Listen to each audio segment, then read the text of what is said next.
হানিমুনে যাওয়ার পথে কার অ্যাক্সিডেন্টেই মৃত্যু হয় শাওনের। অ্যাক্সিডেন্টের সাথে সাথেই শাওনের মৃত্যু হলেও তার স্ত্রী হিয়া কোনো মতে বেঁচে যায়। যদিও প্রাণ বেঁচে যায়, তবে মাথায় প্রচণ্ড আঘাত পাওয়ার কারণে ডাক্তাররা এখনও সঠিক বলতে পারছেন না যে হিয়াকে বাঁচানো সম্ভব কিনা। তবে 60% বাঁচার এবং 40% মৃত্যু হওয়ার সম্ভাবনা বলে জানিয়েছেন ডাক্তাররা। কিন্তু প্রাণপণে চেষ্টা চালিয়ে যাচ্ছেন হিয়াকে বাঁচানোর। আজ 3 দিন ধরেই হিয়ার জ্ঞান নেই। মাঝে একবার জ্ঞান ফিরে আবারও অজ্ঞান হয়ে পড়ে। হিয়ার স্বজনরা সবাই হতাশ হয়ে পড়েছেন। হিয়ার মা কান্নাজড়িত কণ্ঠে ওর বাবাকে বলেন, বাঁচবে তো আমার মেয়েটা? বলুন না আতিকার আব্বু, আমার মেয়েটাকে সুস্থ করে এখান থেকে নিয়ে যেতে পারবো তো বাসায়? ঝিপা, অন্তত তুই হলেও বল, আমার মেয়েটা সুস্থ হয়ে আমার বুকে ফিরে আসবে। আমি যে আমার মেয়েকে এমন অবস্থায় দেখতে পারছি না। কথাগুলো বলতে বলতেই হাউমাউ করে কাঁদতে লাগলেন হিয়ার মা আমেনা বেগম। আতিকা হলো হিয়ার বড় বোন, যার বিয়ে হয়েছে 5 বছর আগে। ছোট্ট 3 বছরের একটা ছেলেও আছে তার। আর জেবা হলো হিয়ার ছোট বোন, ও 10ম শ্রেণীর ছাত্রী জেবা। হিয়া অনার্স কমপ্লিট করেই ভালোবাসার মানুষের সাথেই ঘর বেঁধেছিল। এই তো 10 থেকে 15 দিন হলো মাত্র হিয়ার বিবাহিত জীবনের। কেউ কি ভেবেছিল এই অল্প দিনের জন্যই সুখের ঘর বেঁধেছিল হিয়া?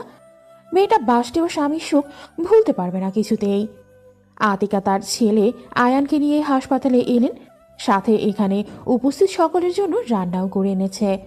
আজ 3 দিন ধরে কেউ খাওয়া দাওয়া করছেন না, বিশেষ করে হিয়ার শাশুড়ি আর মা আমেনা বেগম। এভাবে চলতে থাকলে যে বয়স্ক মানুষগুলো অসুস্থ হয়ে যাবেন, এই চিন্তা থেকেই আতিকা রান্না করে নিয়ে এসে অনেক বুঝিয়ে জোরাজুরি করে সকলকে অল্প কিছু খাওয়াতে সক্ষম হয়েছে। সবার খাওয়া শেষ হলেই জেবা সেখান থেকে একটু দূরে গিয়ে দাঁড়িয়ে চোখের জল ফেলে বোনের জন্য দোয়া করছেন। তাহাজ্জুদ থেকে শুরু করে যত রকমের ইবাদত আছে সব করতেছে বোনের জন্য। জেবা, আতিকা আর সাথে হিয়ার মা শাশুড়ি তো আছেনই। এই একজন মানুষ সবাইকে যেন এক জায়গায় থামিয়ে রেখেছেন। শাওনের মৃত্যু শোক ভুলে যেন হিয়াকে নিয়েই ব্যস্ত সকলে।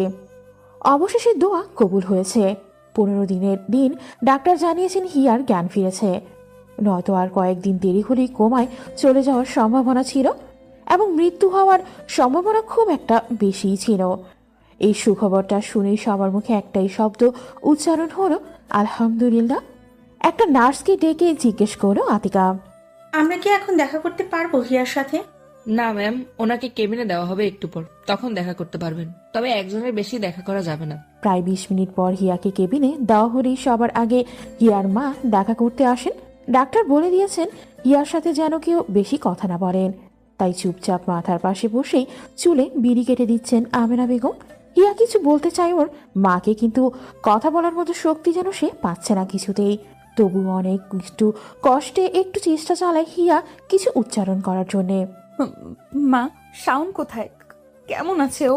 আমেনা বেগম স্তব্ধ।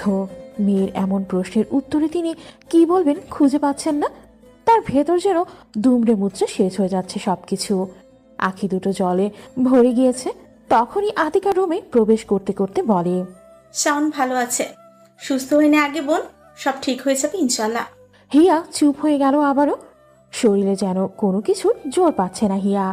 মন শরীর উভয় ভীষণ ক্লান্ত মনে হচ্ছে হিয়ার কাছে। এমনটা তো হওয়ার কথা ছিল না, তবে কেন এমন হয়ে গেল পরিস্থিতি? হিয়ার তো থাকার কথা শহরের বুকে, তবে কেন আছে হাসপাতালের বেডে শুয়ে? নিয়তি এমনটা কেন করলো তার সাথে? এসব প্রশ্নে ঘুরপাক খাচ্ছে হিয়ার ভেতর জুড়ে। হিয়া সুস্থ হচ্ছে একটু একটু করে, দিন কেটে যাচ্ছে প্রকৃতির নিয়মে। শাওনকে এক পলক দেখার জন্য কতই যে পাগলামি হিয়ার। সবাই এক একবার এক এক বুঝ দিয়ে শান্ত করার চেষ্টা করছে হিয়াকে। কখনো কখনো আবার ঘুমের ইঞ্জেকশন দিয়েও কোনোভাবে থামাচ্ছে খানিক সময়ের জন্য হিয়াকে। ঘুমের ঔষধ দেওয়ায় হিয়া গভীর ঘুমে আচ্ছন্ন।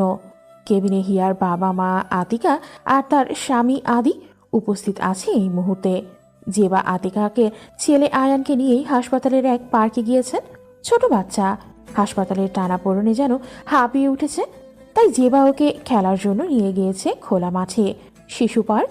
আদি তার শ্বশুর শাশুড়ির উদ্দেশ্যে বলে, এভাবে আর কতদিন মা বাবা? হিয়াকে সত্যিটা জানাতে হবে, আজ নয়তো কাল। এভাবে একটা মানুষ বাঁচতে পারে না।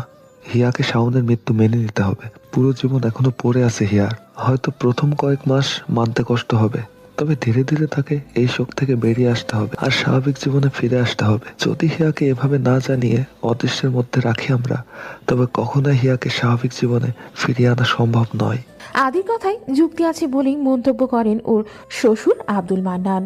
আতিকা কিছুটা চিন্তিত কণ্ঠে বলেন, আমার বোনটা এই কঠিন সত্যিটা পারবে তো মেনে নিতে? মেনে নিয়ে পুরো জীবন কাটাতে? কিভাবে স্বপ্নের পুরুষের চোখ কাটিয়ে উঠবে আমার বোনটা? আমারই তো বুকটা ছিঁড়ে যাচ্ছে এইসব চিন্তা আসলে মাথায়। আমার ছোট্ট পাখিটা কিভাবে পারবে মেনে নিতে? কথাগুলো বলেই স্বামীর কাঁধে মাথা রেখে নীরবে চোখের জল ফেলছেন আতিকা। আমেনা বেগম চুপচাপ বসে আছেন মেয়ের মাথার কাছে। জীবনটা হুট করে এমন এলোমেলো হয়ে যাবে কেউই কল্পনায় আনেনি। কত খুশি ছিল সকলে হিয়ার পূর্ণতায়। রাত 10টা। হিয়ার ঘুম ভেঙেছে একটু আগে। বিরিয়ানি হিয়ার অসম্ভব প্রিয় খাবার। আমেনা বেগম হিয়াকে ছোটবেলার গল্প শুনিয়ে শুনিয়ে খাইয়ে দিচ্ছে। হিয়া আনমনা হয়ে প্রতিটি লোকমা মুখে নিচ্ছে, কিন্তু অনেক সময় করে খাচ্ছে সেই এক লোকমা। আমেনা বেগম মেয়ের এমন অবস্থা দেখে ফুপিয়ে কেঁদে উঠলেন, কিন্তু সেদিকেও লক্ষ্য নেই হিয়ার। খাবার চিবুতে চিবুতে হিয়া কাপা কাপা কণ্ঠে বলে ওঠে, মা, আমার শাওনকে একটা নজর দেখতে চাই। আমি দূরে থেকেই দেখব, কাছে যাব না। ওর সমস্যা হবে এমন কিছুই করব না, তবুও ও একটা বার ওকে দেখতে চাই। মা প্লিজ, ডাক্তার আঙ্কেলকে একটু বুঝিয়ে বলো না। আমার যে নিঃশ্বাস নিতেও কষ্ট হচ্ছে, দম বন্ধ হয়ে আসছে, পারছি না যে আমি আর। চোখ দুটো বড্ড তৃষ্ণার্ত শাওনকে এক পলক দেখার জন্য। আমেনা বেগম যেন বাকশক্তি হারিয়ে ফেলেছেন। হিয়াকে জবাবে বলার মতো কোনো শব্দ নেই যে তার কাছে। তখনই ওই দিনের নার্স এসে বলে যে, এখনো খাওয়ানো হয়নি, 1 ঘন্টাও হতে চললো যে। রোগীর এখন ওষুধ খাওয়ার সময় হয়েছে, তাড়াতাড়ি করুন খালাম্মা। আমেনা বেগম নিজেকে কোনোভাবেই সামলিয়ে হিয়ার মুখে আরেক লোকমা দিতে যাবে, তখনই হিয়া বলে ওঠে, যতক্ষণ না শাওনকে দেখাবে ততক্ষণ আমি এক ফোঁটাও পানিও খাবো না মা। রাত 2টা ছুঁই। হিয়াকে ঔষধও খাওয়ানো যাচ্ছে না। হিয়ার জেদ বেশি। পরিবারের সবার চেয়ে হিয়া বেশি জিদ্দি। নিজেকে নিজে হিয়া বলে সেই লেভেলের জিদ্দি মেয়ে। আজ সেই কথার প্রমাণও সে দিচ্ছে। রাতে হিয়ার কাছে আমেনা বেগম ছাড়া আর কেউই থাকে না। আমেনা বেগম আর একটা নার্স অনেকক্ষণ যাবৎ চেষ্টার পর নার্স বলে, আপনি বাসায় কল করুন, যে ওনাকে শান্ত করে ওষুধ খাওয়াতে পারবে তাকে ডাকুন। শাওন ছাড়া আর কেউ পারবে না বলে দিলাম কিন্তু। নাক মুখ ফুলিয়ে রাগী সুরে বলে হিয়া। আমেনা বেগম বাহিরে গিয়ে ফোন করেন আতিকাকে। এত রাতে মেয়েকে কল দিতে সংকোচ লাগলেও এই মুহূর্তে করার কিছুই নেই ওনার। আতিকা কল রিসিভ করতেই লজ্জিত কণ্ঠে আমেনা বেগম বলেন, একটু জামাইকে নিয়ে হাসপাতালে আয় না মা। হিয়া যে ধরেছে শাওনকে না দেখা পর্যন্ত ও ওষুধ খাবে না। কি করব এখন আমি? 3 ঘন্টা ধরে আমি আর নার্স হাঁপিয়ে উঠেছি। তুই একটু পালে আয়। কল কেটেই আদিকে ডাক দেয় আতিকা। গভীর ঘুমে আচ্ছন্ন আদি। এইদিকে কথা শেষ করে আমেনা বেগম কেবিনে ঢুকতেই যা দেখেন তার জন্য মোটেও প্রস্তুত ছিলেন না তিনি। হিয়া পাগলের মতো আচরণ করতেছে নার্সের সাথে। পুরো রুমের সব ওলটপালট করে ফেলতেছে আর জোরে জোরে চিৎকার করতেছে। আমেনা বেগম দৌড়ে যেয়ে হিয়ার হাত থেকে মোবাইল ফোন টান দিয়ে নিয়ে দেখে হিয়া ফেসবুক ওপেন করেছে নার্সের ফোন দিয়ে। এতদিন হিয়ার হাতে কেউ মোবাইল ফোন দেয়নি। যতবারই হিয়া ফোন চেয়েছে ওকে বলা হয়েছে ডাক্তারের নিষেধ আছে। আজ আমেনা বেগমের অনুপস্থিতিতে সুযোগ পেয়েই নার্সের ফোন পেয়ে ফেসবুকে নিজের আইডি লগ ইন করে। শাওনের প্রোফাইলে প্রবেশ করতেই মাথা ঘুরে ওঠে হিয়ার। অনেকেই শাওনের আইডির সাথে ট্যাগ করে লিখেছে সে বেঁচে নেই, এমন টাইপের হাজারো লেখা। কেন মা, কেন কেন এতদিন অন্ধকারে রেখেছো তোমরা আমায়? কেন সত্যিটা গোপন করেছো আমার থেকে? কেন বাঁচিয়েছো আমায়? আমার নিঃশ্বাস যে অন্য কারোর নামে লিখে দিয়েছিলাম আমি। কিভাবে নিঃশ্বাসবিহীন এই পৃথিবীতে বাঁচবো আমি? বেঁচে থাকার জন্য নিজের বলতে যে কিছুই নেই আমার। আমার শাওনকে কেন বাঁচাওনি তোমরা? তোমরা কেন করলে এমন মা? আমার শাওনের কাছে যাব আমি, নিয়ে চলো না মা আমায় আমার শাওনের কাছে। আমেনা বেগমের 2 বাহু চেপে ধরে কথাগুলো বলছে হিয়া। এক নিঃশ্বাসে এই কথাগুলো বলে মায়ের পা জড়িয়ে ধরে সাথে সাথে জ্ঞান হারায় হিয়া। প্রায় 2 ঘন্টা হতে চলল হিয়ার জ্ঞান আসে না। ডাক্তার জানিয়েছেন জ্ঞান না ফেরা অবধি তারা কিছু বলতে পারবে না। আর জ্ঞান ফিরলেও হিয়ার স্বাভাবিক হতে অনেক সময় লাগবে।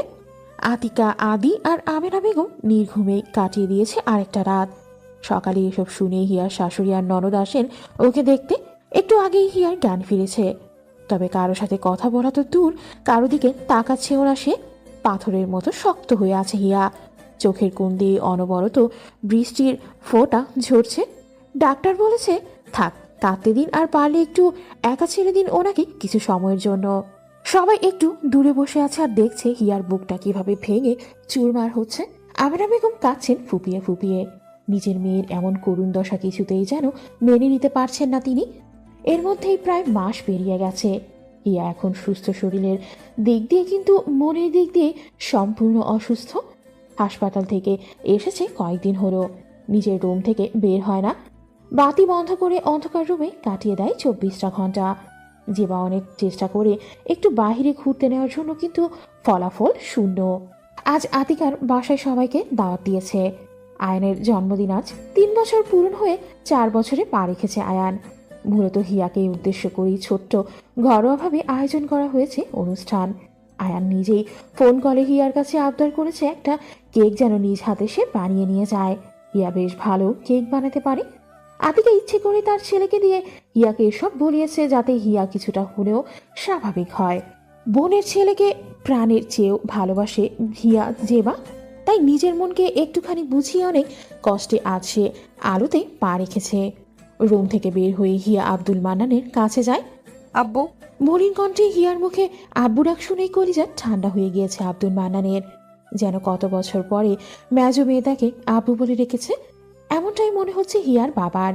হিয়ার বাবা ছলছল নয়নে মেয়ের দিকে তাকিয়ে বলেন, বল মা। কিছু টাকা দিতে পারবে? বাজারে যাব একটু।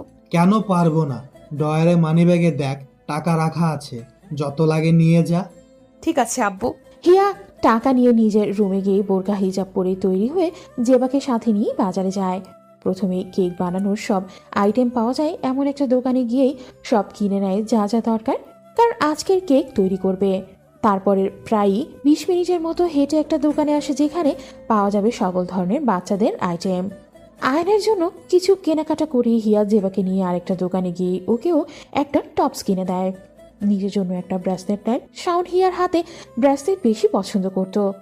সবসময় হিয়াকে সে বলতো হাতে যেন ব্রেসলেট পরিধান করে থাকে অল টাইম। কিনে নিয়ে সাথে সাথেই হাত সাজায় হিয়া ব্রেসলেট দিয়ে। তারপর হাতের দিকে তাকিয়ে 2 ফোঁটা জল ফেলে। কেমন অদ্ভুত রকমের কষ্টেই যেন ছাড়খাড় হয়ে যাচ্ছে বুকটা। বাসায় ফিরেই রান্নাঘরে ঢুকে ব্যস্ত হয়ে পড়ে হিয়া। চকলেট ফ্লেভারের কেক আয়ান বেশি পছন্দ করে, তাই হিয়া চটপট কাজ শুরু করে দেয়। রান্নাঘরের বাহির থেকেই আমেনা বেগম, আব্দুল মান্নান আর জেবা হিয়ার ব্যস্ততা দেখে একটু স্বস্তি নিঃশ্বাস ফেলে। এভাবেই যদি মেয়েটাকে একটু স্বাভাবিক করা যায় ভাবছে আমেনা বেগম। হিয়া কেক চুলায় বসিয়ে দিয়ে আয়ানের জন্য কলা আর ডিম দিয়ে প্যানকেক বানিয়ে নেয় কিছু। মিষ্টি জাতীয় খাবার আয়ান বেশি পছন্দ করে বলে। আরও কয়েকটা আইটেম বানিয়ে কেক সুন্দর করে ডেকোরেশন করে সবকিছু প্যাকেট করে দেয় হিয়া। হিয়া রুমে এসে দেখে জেবা তৈরি হচ্ছে। সন্ধ্যা 6টা বেজে গেছে হিয়ার সবকিছু গুছিয়ে আসতে। জেবা হিয়াকে দেখতেই বলে, আপু, এই বাসন্তী কালার শাড়িটা পরে তৈরি হয়ে নাও। আম্মু এনেছে এটা তোমার জন্য, আর এই আসমানি রঙেরটা আমার জন্য। কেমন লাগছে এই ড্রেসে আমাকে আপু?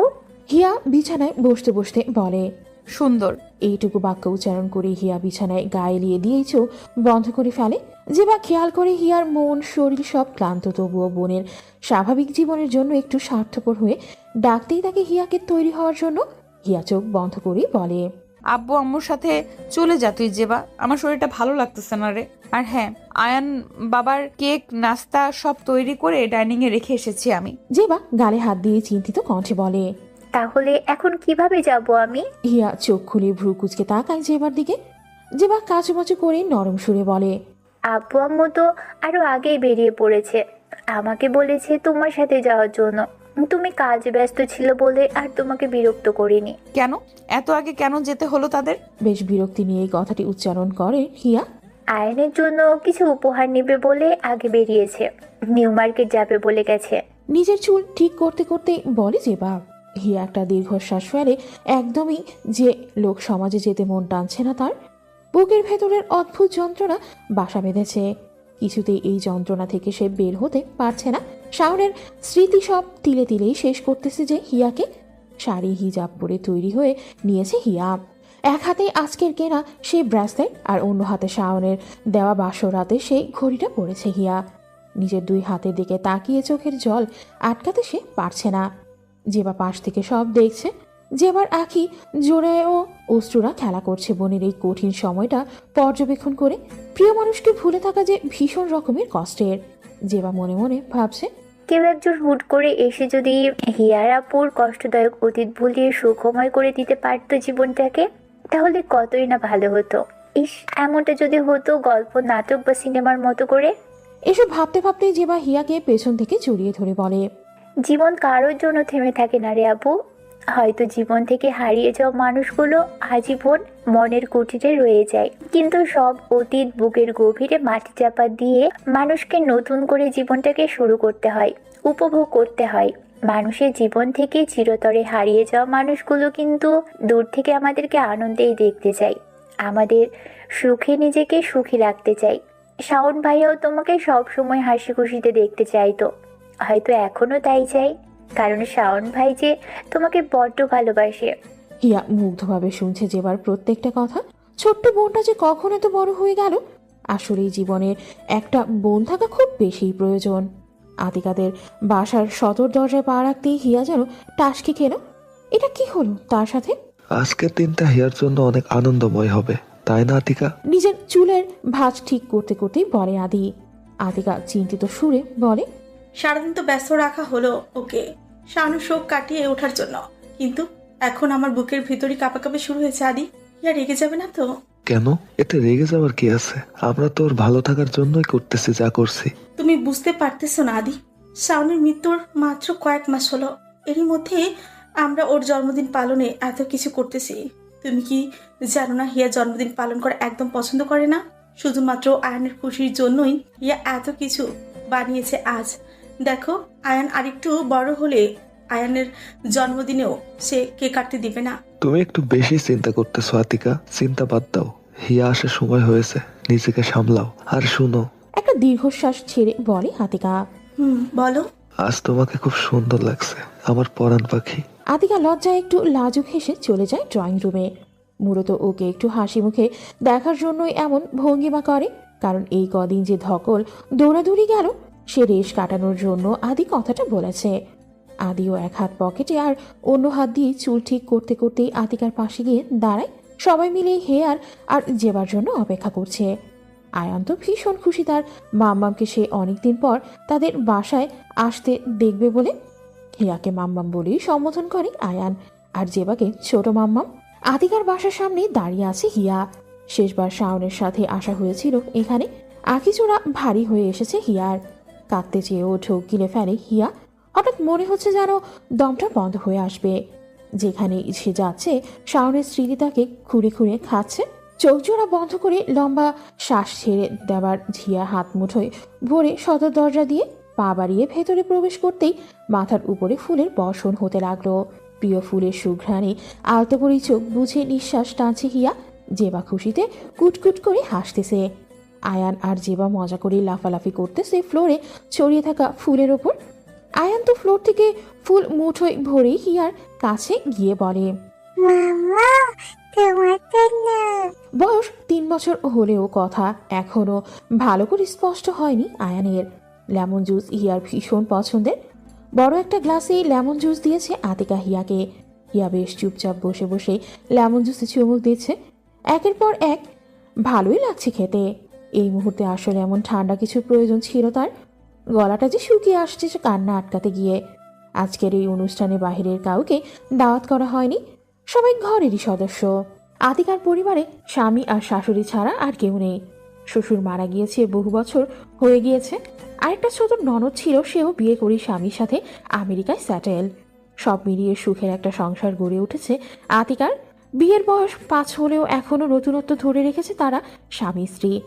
আতিকা এখনো আদির চাহনি লজ্জা পায়, আর আদিও বেশ উপভোগ করে ব্যাপারটা। হিয়ার বাবা মা, জেবা, আতিকা, আদি ও ওর মা সবাই সোফায় বসে কথা বলছে, আর আয়ান তাদের পাশেই গাড়ি নিয়ে খেলা করছে। এত রকমের আলোচনা করছে সবাই, কিছুতেই মনোযোগ নেই হিয়ার। আনমনা হয়ে কি জানি ভাবছে সে। হঠাৎ কলিং বেলের শব্দেই ঘোর কাটে হিয়ার। আতিকা বেশ খুশি মনে সদর দরজার দিকে পা বাড়ায়। আতিকা দরজা খুলতেই দেখতে পায় সুদর্শন এক যুবক দাঁড়িয়ে আছে। নাম তার ইফাজ। দেখতে উজ্জ্বল শ্যামলা, চেহারাটা বেশ মায়াবী। আসসালামু আলাইকুম ভাবি। মুখে বিশ্বজয়ের হাসি নিয়ে বলে ইফাজ। আতিকাও হাসি মুখে বলে, ওয়ালাইকুম আসসালাম দেবু সাহেব, আসো পরিচয় করিয়ে দিই সবার সাথে। ইফাজ ঘরে প্রবেশ করতে আয়ান দৌড়ে এসে ওর কোলে উঠে যায়। দুজনেই বেশ মজা করছে। আয়ান খুঁটিয়ে খুঁটিয়ে দেখছে ইফাজের মুখ, মণ্ডল আর চুল। ছোট বাচ্চারা বুঝি এমনই হয়। চাপদারিগুলো 2 আঙ্গুলে ছুঁয়ে ছুঁয়ে দেখছে খুব আগ্রহ নিয়ে। আতিকা হাসতে হাসতে ওর বাবা মাকে বলে, জানো তোমরা, প্রতিবার ইফাজ এলে আয়ান এভাবেই ওকে দেখে। কি যে ভালো লাগে আয়নের ইফাজকে এভাবে দেখতে। ইফাজ আমার মামাতো দেবর, আমার মেজো মামার শ্বশুরের ছেলে। আমেরিকায় আমার ননদের বাসায় থেকে পড়াশোনা করছে, মাত্র 5-6 দিন হলো দেশে এসেছে। আতিকা শাশুড়ি বলে। ইফাজ, তুই এদিকে এসে বস। ইফাজও সুন্দর করে গিয়েই ফুপির পাশে বসে পড়ে। আতিকা আর এবার ইফাজের উদ্দেশ্যে বলে ওঠে, ইফাজ ভাই, এবার আমার বাবা মার সাথে পরিচয় করিয়ে দিয়ে তোমাকে, চলো। উনি আমার আব্বু আর ইনি আমার আম্মু। জেপা আমার ছোট বোন, 10ম শ্রেণীতে পড়ে। আর হিয়া আমার মেজো বোন, অনার্স শেষ করেছে, বর্তমানে পড়াশোনা থেকে দূরে আছে। আসসালামু আলাইকুম আঙ্কেল আন্টি। হিয়ার বাবা মায়ের উদ্দেশ্যে বলে হিফাজ। ওয়ালাইকুম আসসালাম। একসাথেই বলে ওঠে হিয়ার বাবা মা। ইফাজ একটা মুচকি হাসি দিয়ে জেবাকে উদ্দেশ্য করে বলে। Hello cutie. জেবা একটুখানি হাসি দিয়ে বলে, আসসালামু আলাইকুম ভাইয়া। ইফাজ জেবার সালামের জবাব দিয়ে হিয়ার দিকে তাকায়। হিয়া নিচের দিকে তাকিয়ে আছে। ইফাজ লক্ষ্য করে হিয়া বেশ চুপচাপ সে আসার পর থেকে, তাই আতিকাকে বলে, ভাবি তোমার ওই মেজো বোনটা কি বোবা নাকি? আসার পর থেকে দেখছি এমন চুপটি মেরে বসে আছে, কোনো সমস্যা? না ভাই, তেমন কোনো সমস্যা না, তোমাকে পরে বলবো সব। চলো এবার কেক কাটা যায়। এটা বলে আতিকা কেক আনতে যায়। সবাই দাঁড়ায় সুন্দর করে কেক কাটার জন্য। হিয়ার মা হিয়াকে কেকের সামনে নিয়ে গিয়ে বলে, জন্মদিনের অনেক অনেক শুভেচ্ছা তোকে মা। রাগ করিস না মা, অন্তত আজকের দিনটা সবাই অনেক আশা নিয়ে সব আয়োজন করেছে। মানে কি এসবের মা? আজ তো আয়নের জন্মদিন, তাই না? তাহলে আতিকা শান্ত কণ্ঠে বলে, আয়নের জন্মদিন সামনের মাসে, আজ তোর জন্মদিন। জানি তুই এসব পছন্দ করিস না, কিন্তু তোর এমন অবস্থা আমরা কেউ মেনে নিতে পারছি না রে বোন। তাই তোকে একটু স্বাভাবিক করার জন্য এই ছোট্ট আয়োজন। প্লিজ বোন, রেগে থাকিস না। দেখ আয়ন অপেক্ষা করছে কেক খাওয়ার জন্য। আয়ান হিয়ার কাছে এসে ওনা টেনে ধরে বলে, মামা তাড়াতাড়ি কেক কাটো না, আমি কেক খাবো। আয়ানের এমন আহ্লাদি কথায় গড়ে গেল হিয়ার ক্ষতবিক্ষত মন। কেক কেটে সবার আগে আয়ানের মুখেই দিল সে। ইফাজ শুধু দেখছে সব। হিয়ার এমন মন মরা থাকাটা কেমন সন্দেহ লাগছে ইফাজের কাছে। বেচারা সত্যটা না জেনেই অনেক উল্টাপাল্টা চিন্তা করে ফেলতেছে মনে মনে। একবার চিন্তা করে হয়তো ব্রেকআপ হয়েছে, আরেকবার চিন্তা করে হয়তো কেউ বকা দিয়েছে, নয়তো পাত্রপক্ষ দেখতে এসে পছন্দ করিনি বলে মন খারাপ। আবার চিন্তা করে, না, এত সুন্দর পরীর মতো একটা মেয়েকে অপছন্দ কেমনে করবে মানুষ? ইফা যখন এসব চিন্তায় মগ্ন, তখন আতিকে একটা বাটি ওর সামনে ধরে বলে, এত কৌতূহল কেন দেবজি? একটু ধৈর্য ধরে সব জানতে পারবে। নাও এবার কেক খেয়ে নাও। হিয়া কিন্তু বেশ মজা করে কেক বানাতে পারে। তুমি কেমনে বুঝলে ভাবি? আমি যে তোমার এই মোডি বোনের কথাই ভাবছিলাম। আতিকা একটু হাসল, তারপর বলল, প্রথমেই বলি, আমার বোন মুড দেখায় না মোটেও। তুমি ওর এমন চুপচাপ থাকার কারণ জানলে হয়তো চোখের পানি ধরে রাখতে পারবে না। তারপরে বলবো, তুমি যেভাবে ওর দিকে তাকিয়ে মনোযোগ সহকারে হা হয়ে আছো, যে কেউ বুঝবে তুমি ওর কথাই ভাবছিলে আর কি ভাবছিলে। এটা বলেই আতিকা চলে যায়। ইফাজ কেক খেয়ে হিয়ার পাশে গিয়ে সোফায় বসে। দুজনের মাঝখানে 1 হাত সমান জায়গা আছে। হিয়ার কোনো ধ্যান নেই যে তার পাশে কেউ একজনের অস্তিত্ব উপস্থিত হয়েছে। সে এক মনে মোবাইল দেখছে, আর মোবাইলের স্ক্রিনে শাওনের সাথে তার গত জন্মদিনে কাটানো কিছু স্মৃতি। ইফাজ একটু গলা খাকারি দিয়ে বলে, বয়ফ্রেন্ড নাকি? ব্রেকআপ হয়ে গিয়েছে নাকি অন্য কাহিনী? ইফাজের মুখে এমন কথা শুনে হিয়ার রাগ উঠে যায়। ইফাজ কি মিন করতে চেয়েছে তাই ভালো করে বুঝেছে হিয়া। রেগে গিয়ে হিয়া বসা থেকে উঠেই চোখ মুখ লাল করে রাগে ফুঁসতে ফুঁসতে বসা থেকে উঠে দাঁড়ায় হিয়া। শক্ত কণ্ঠে দাঁত খিচিয়ে বলে ওঠে, ছি, এত নিচু মন মানসিকতা আপনার! একটা ছেলে আর মেয়ের মাঝে কি শুধুই বয়ফ্রেন্ড গার্লফ্রেন্ডের সম্পর্ক থাকে? অন্য কোনো সম্পর্ক হতে পারে না? এত নিচু মনের মানুষ কেন আপনি? চিন্তা ভাবনা এত বাজে কেন আপনার? কখনো দেখেছেন পুরো পরিবারের সামনে বসে একটা মেয়েকে বয়ফ্রেন্ডের ছবি মোবাইল ফোনে বসে বসে দেখতে? এই যে দেখছেন, আমার সাথে ছেলেটার নাম শাওন, আমার অর্ধাঙ্গ, আমার শরীরের প্রতিটি রগে রগে এই এক পুরুষের চলাচল শুধু, আর বেঁচে থাকার শেষ সম্বল শুধু এই ছবিগুলো। কথাগুলো বলে মাথা নিচু করে নীরবে চোখের জল ফেলছে হিয়া। শেষ কথাটুকু বলতে চেয়ে রাগ যেন কোথাও গিয়েছে হারিয়ে, রাগ ভুলে বেদনায় ডুবে গিয়েছে হিয়া। আতিকা এসে হিয়াকে নিয়ে ওর রুমের দিকে চলে যায়। তাদের পিছু পিছু জেবাও যায়। হিয়ার বাবা মা আদির মায়ের সাথে ওনার রুমে ছিল, নয়তো হিয়ার বাবা না জানি রেগে গিয়ে ইফাজকে কি বলে বা করে বসতো। আতিকারা চলে যাওয়ার পর ইফাজ কেমন জানি থ মেরে গেছে, বোকা বোকা ভাব নিয়ে এখনো দাঁড়িয়ে আছে সেই জায়গায়। আদি এসে ইফাজের পিঠে জোরে এক থাপ্পড় দিয়ে বলে, কি করলি তুই এটা? ও মা, আমি কি করলাম? তোর শালিও আমাকে এতগুলো কথা শুনিয়ে গেল, আবার তুইও মারতেছিস, ঘটনা কি রে?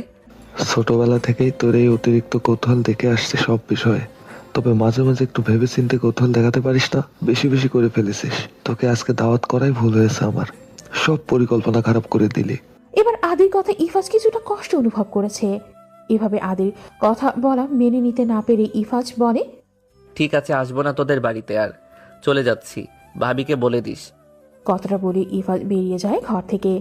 আদি ইফাজের পেছনে গিয়ে দ্রুত আটকায় ওকে, তারপর ছাদে নিয়ে গিয়ে বলে, শান্ত হ ভাই, বলছি সব। ইফাজ মুড নিয়ে অন্যদিকে তাকিয়ে আছে। আদি বুঝতে পেরেছে ইফাজ অনেকটাই কষ্ট পেয়েছে তার এমন কথায়, তাই সে আগেই বলে দেয়, দেখ ভাই, সরি এভাবে বলার জন্য তোকে, কিন্তু কি করব বল, আজ 6 মাস পর হিয়াকে তার রুম থেকে বের করতে পেরেছি।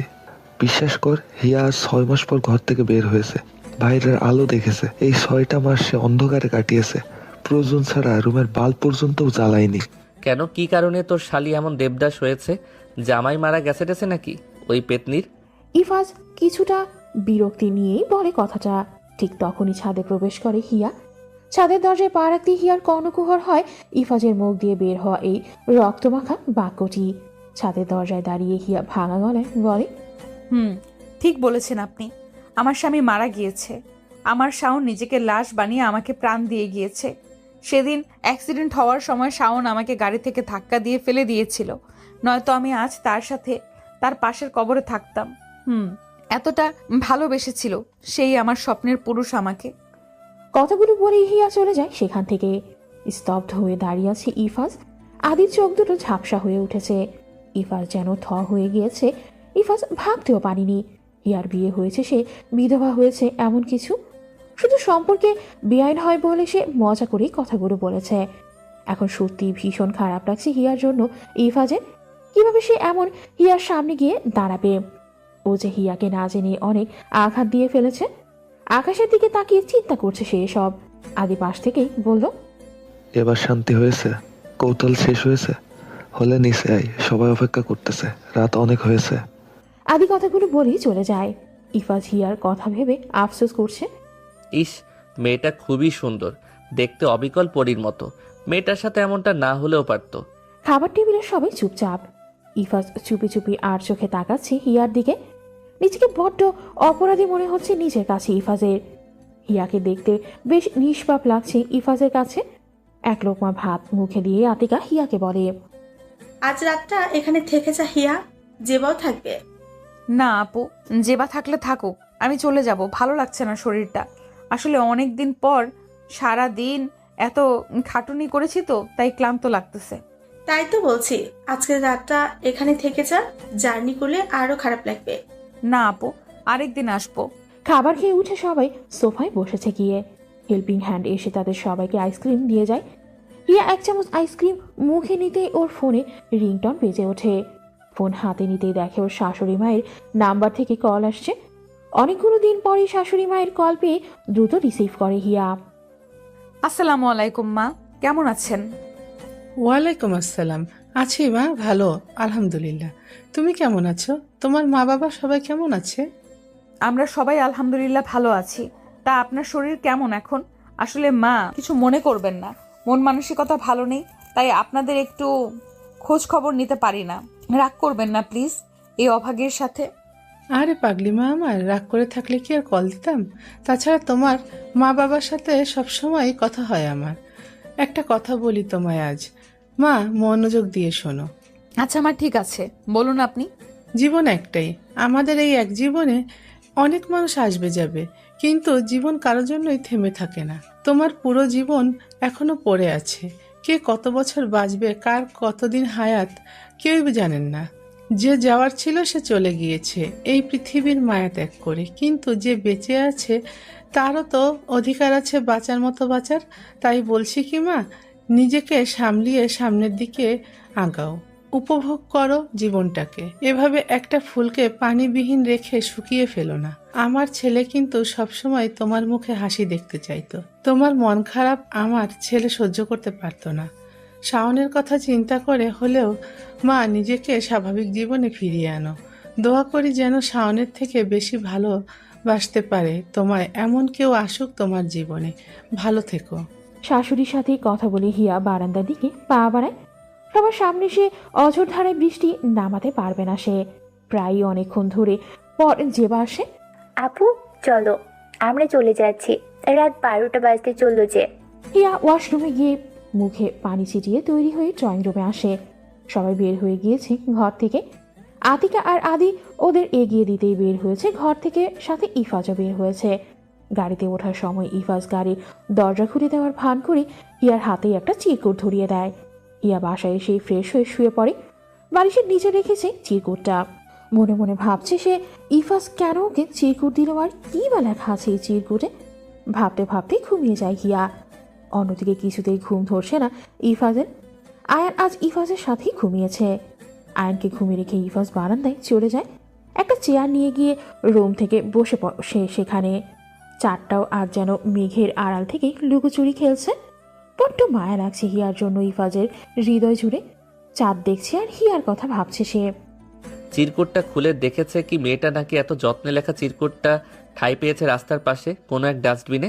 ভুল তো মানুষই করে, আর আমিও একজন মানুষ, নয়তো কোনো অন্য প্রাণী। যেহেতু আমিও মানুষ, আপনিও মানুষ, সেহেতু এইটুকু ভুলের জন্য তো ক্ষমা করাই যায় আমাকে, তাই না? আসলে আমি একটু এরকমই, সব কিছুতে একদম বেশি বেশি করে ফেলি, এই আর কি। দেখেন, সামান্য সরি লেখার জন্য ছোট্ট চিরকুট লিখতে গিয়ে রচনা লিখে ফেলতেছি এখন। যাই হোক, আমি সত্যি ভীষণ দুঃখিত আপনার সাথে এমনভাবে কথা বলার জন্য। আমি লজ্জিত আপনার কাটা গায়ে নুনের ছিটা দিতে আমি চাইনি। আমি সত্যি ভাবতে পারিনি আপনার জীবনে এমন একটা কালো অধ্যায় থাকতে পারে। ক্ষমা করে দিবেন প্লিজ। লেখাটুকু পড়ে হিয়া লম্বা একটা শ্বাস নিল। ছেলেটা আসলেই সরল মনের একজন মানুষ, মনে মনে বলে হিয়া। সকালে ঘুম থেকে উঠতে হিয়ার কেন জানি আগ্রহ হলো চিরকুটটা একবার খুলে দেখার। আছোয়া হয়ে বসে ভাবছে হিয়া, জীবনটা এমন না হয়ে অন্যরকম তো হতে পারত। সব চাওয়া এক জীবনে আসলে পূরণ হয় না। পূর্ণতা পেয়েও জীবনটা সাজানো থেকে হুট করেই এলোমেলো হয়ে গেল সম্পূর্ণটা। আপু আজ নাকি বড় আপু, দুলা ভাই সবাই মিলে চিড়িয়াখানায় যাবে। আমাকে আর তোমাকেও তৈরি হয়ে থাকতে বলেছে। তুই চলে যা, ওদের সাথে আমার ইচ্ছে করছে না। কথাটা বলেই হিয়া ফ্রেশ হতে চলে যায়। ফ্রেশ হয়ে এসে হিয়া ব্যালকনিতে দাঁড়িয়ে আকাশপানে চেয়ে চেয়ে ভাবছে, ভালোবাসায় এত যন্ত্রণা কেন? কেন পেয়েও হারিয়ে আজ শূন্য হাতে দাঁড়িয়ে আমি পথের ধারে? ডাইনিংয়ে বসে নুডলস খাচ্ছে হিয়া। সকালের নাস্তায় আজ হিয়ার পছন্দের নুডলস রান্না করেছেন আমিনা বেগম। গরম গরম ধোয়া ওঠা নুডলস খেতে খেতে হিয়া তার মাকে বলে, মা আমি একটু ওই বাড়িতে যেতে চাই, কিছু জিনিস আছে আমার ওখানে, সেগুলো আনতে হবে। হিয়া শাওনদের বাসায় যাওয়ার কথা বলেছে। আমিনা বেগম একটু ভেবে বলল, আচ্ছা ঠিক আছে, আমিও যাব তোর সাথে। তুই বরং আজ আতিকাদের সাথে চিড়িয়াখানা থেকে ঘুরে আয়। আগামীকাল যাব তো শ্বশুর বাড়ি। নরম কণ্ঠে বলে হিয়া। আমার কোথাও ঘুরতে যেতে ইচ্ছে করছে না মা। একটু ঘুরে আয় সবার সাথে মা, ভালো লাগবে। হিয়া আর কথা বাড়ায় না মায়ের সাথে। খাওয়া শেষ করে রুমে যেয়ে দেখে জেবা তৈরি হয়ে বসে আছে। হিয়া আলমারি খুলে একটা হলুদ রঙের শাড়ি বের করে, তার সাথে গাঢ় নীল রঙের একটা হিজাব বের করে। জেবা বুঝতে পেরেছে হিয়া তাদের সাথে যাওয়ার জন্য তৈরি হতে যাচ্ছে। তাই হিয়া ওয়াশরুমে কাপড় চেঞ্জ করার জন্য যাওয়ার সাথে সাথেই জেবা আতিকাকে কল করে দেয়। আতিকা আদিকে ডেকে বলে, শুনছো, হিয়া যাওয়ার জন্য তৈরি হচ্ছে, জেবা ফোন করেছে, চলো এবার আমরাও তৈরি হইনি। আতিকার এতক্ষণ জেবার ফোন কলের জন্যই অপেক্ষা করতেছিল তৈরি না হয়ে। আয়ান চলে গিয়েছে ইফাজের সাথে তৈরি হবে বলে। ইফাজ দেশে আসলে আয়ান ওকে ছাড়া আর কিছুই বোঝে না। প্রতি 6 মাস পর পর ইফাজ দেশে আসে আর সবটুকু সময় আয়ানকে দেয়। তাই আয়ান ও ইফাজের অভ্যাস হয়ে গিয়েছে। আতিকা হিজাবে পিন লাগাতে লাগাতে বলে, আদি একটা কথা বলি, কিছু মনে করবে না তো তুমি আবার? আরে তুমি এভাবে বলছো কেন? কি বলবো বলো? বিয়ের এত বছর পরেও তুমি সেই প্রথমের প্রিয়তমা রয়ে গিয়েছো এখনো। এত ভালো সাজা কিন্তু মেয়েদেরকে মানায় না, বুঝলে শোনা? কি আমি ভালো সাজতেছি? তাহলে কি তুমি বোঝাতে চাচ্ছ আমি খারাপ? কথাটা বলেই আতিকা মুখ ফুলায়। আদি থেকে 2 হাত দূরেই সরে গিয়ে ঠোঁট ফুলিয়ে কথাগুলো বলে আতিকা। রাগ করলে আতিকা সবসময় এরকমটা করে। আদি থেকে ঠিক 2 হাত দূরেই সরে যাবে, তারপর ফুফাবে। আদি মুচকে হাসে। আতিকার পাশে গিয়ে ওর 2 বাহু আলতো করে ধরেই বুকের সাথে মিশিয়ে নেয়। চোখ বন্ধ করে আতিকা। আদির বুকের উষ্ণতা যেন নেশা থেকেও বড় নেশা লাগে আতিকার কাছে। এক জীবনে যেন এই মধু নেশা কাটবে না কখনো আতিকার। আদি, আতিকা, আয়ান, ইফাজ দাঁড়িয়ে আছে হিয়াদের বাসার সামনে। অপেক্ষা করছে হিয়ার যেবার জন্য। হিয়ারা বের হলে সবাই মিলে গাড়িতে ওঠে। এবার আয়ান ইফাজের থেকে চলে যায় হিয়ার কাছে। গাড়িতে হিয়ার কোলে বসবে বলে বায়না ধরে আয়ান। আয়ান হিয়ার কোলে গিয়ে বসতে ইফাজ চোখ বাঁকিয়ে তাকায় হিয়ার দিকে। হিয়া সেটা লক্ষ্য করতে মুচকি একটা হাসি দেয়। জেবা খেয়াল করে হিয়ার হাসিটা যেহেতু দুজন পাশাপাশি বসেছে, জেবার মনে হয়েছে যেন কত যুগ বাদে হিয়ার মুখে সে হাসির রেখা দেখেছে। আর মাত্র 5 মিনিট বাকি তারা তাদের গন্তব্যে পৌঁছাতে। চিড়িয়াখানার গেটে দাঁড়িয়ে সবাই। আদি আর ইফাজ গিয়েছে টিকিট আনার জন্য। টিকিট এনে সবারটা সবাইকে দিয়ে দেয় ইফাজ, শুধু হিয়ারটা না দিয়ে নিজের হাতে রেখে দেয় ইফাজ। একে একে সবাই টিকিট দেখিয়ে চিড়িয়াখানার ভেতরে প্রবেশ করতেছে। হিয়া আর চোখে তাকায় ইফাজের দিকে। ইফাজ ভাব নিয়ে ভেতরে যেতে নিলেই হিয়া কটমট করে বলে ওঠে, আমার টিকিট দিয়ে যান। ইফাজ মনে মনে একটুখানি খুশি হয়, কারণ এটাই চেয়েছিল যে হিয়া নিজ থেকে ওর সাথে কথা বলবে, তা যে কোনো কথাই হোক না কেন। ইফাজ টিকিট 2টা কেটেই দাঁড়িয়ে থাকা দারোয়ানকে দেখিয়ে বলে, আমাদের দুজনের টিকিট। হিয়া মুগ্ধ হয়ে দৃষ্টি নিক্ষেপ করে ইফাজের দিকে। ইফাজ সেটা খেয়াল না করে হিয়াকে বলে, চলুন। দুজন ভেতরে প্রবেশ করতে করতেই বাকিরা সবাই এগিয়ে গিয়েছে সামনে। হিয়া চুপচাপ হাঁটছে আর পর্যবেক্ষণ করছে চিড়িয়াখানার সব পশু পাখি জীবজন্তু। হাঁটতে হাঁটতেই ডান পাশে তাকাতেই হিয়া দেখে 2টো ময়ূর। এর আগে কখনো ময়ূর দেখেনি সে চিড়িয়াখানায়। এক ছুটে এসে সেদিকে চলে যায়। ইফাজ পকেটে হাত দিয়ে ভাব নিয়ে হিয়ার পেছন পেছন যায়। ইস, কত সুন্দর ময়ূর দুটো। কেন এইভাবে খাঁচায় রাখতে হলো এই অবুঝ প্রাণীগুলোকে? এত সৌন্দর্য ছড়িয়ে আছে এদের মাঝে, একটুও কি মায়া হয় না? একদিন এই ময়ূরগুলোর দিকে তাকিয়ে বলল কথাগুলো হিয়া। পাশ থেকে ইফাজ বলে ওঠে, কিন্তু আমি যে চাই এই ময়ূরগুলোর মতো করে আমার মনের খাঁচায় বন্দি করতে আমার অজানা কোনো এক স্বপ্নের রানীকে। হিয়া একটু অবাক হলো ইফাজের কথায়। হঠাৎ ইফাজ কেন ওকে এমন কথা বলল সেটা ভেবে চোখ বুঝে লম্বা একটা শ্বাস ছেড়ে হিয়া বলে, আমার সমস্ত ভালোবাসা ঘিরে সবসময় একজন ছিল, আছে, থাকবে। একজনকে মন প্রাণ উজাড় করে ভালোবেসেছিলাম। আমি চাই না আমার সেই ভালোবাসায় কেউ ভাগ বসাক। তাই বলছি, সাবধান, চান্স নেওয়ার চেষ্টা করবেন না দয়া করে। কথাগুলো বলেই হিয়া সবার কাছে চলে যায়। সবাই দাঁড়িয়ে দাঁড়িয়ে অন্য খাঁচায় সিংহ, বাঘ এগুলো পর্যবেক্ষণ করছিল আর আয়ানের প্রশ্নের জবাব দিচ্ছিল। পিচ্ছিটা জেবাকে পাগল বানিয়ে দিচ্ছিল পশু পাখি জীবজন্তু নিয়ে প্রশ্ন করতে করতে। প্রায় বিকেল হয়ে এলো। জেবা আর আয়ানের বেশ ক্ষুধা লেগেছে, তাই সবাই চিড়িয়াখানা থেকে বের হয়ে ভালো একটা রেস্তোরাঁ খুঁজতেছিল। ইফাজ আদিকে বলল, এখানে পাশে বন্ধুর রেস্তোরাঁ আছে, সেখানে মোটামুটি সবই পাওয়া যায় এবং খাবারের মানও ভালো। তারপর সবাই মিলে সেই রেস্তোরাঁয় যায় আর সবার জন্য খিচুড়ি, ডিম ভাজি, ভুনা মাছ, চিকেন ফ্রাই আর বিভিন্ন রকম ভর্তার আইটেম অর্ডার করেন। খাবার আসতে আসতে হিয়া চারপাশের ভিউটা উপভোগ করতেছিল। রেস্টুরেন্টটাও বেশ সুন্দর, ভালো লেগেছে হিয়ার। হাঁটতে হাঁটতে হিয়া কেউ একজনকে দেখলো। মুহূর্তেই হিয়ার মুখে একটা হাসির রেখা ফুটে উঠল। হিয়া দ্রুত পা বাড়িয়ে সেদিকে যায়। মানুষটার পেছন থেকে বলে, তুমি বেঁচে আছো? দূর থেকে ইফাজ সবটা দেখছে। ইফাজও পা বাড়ায় তাদের দিকে।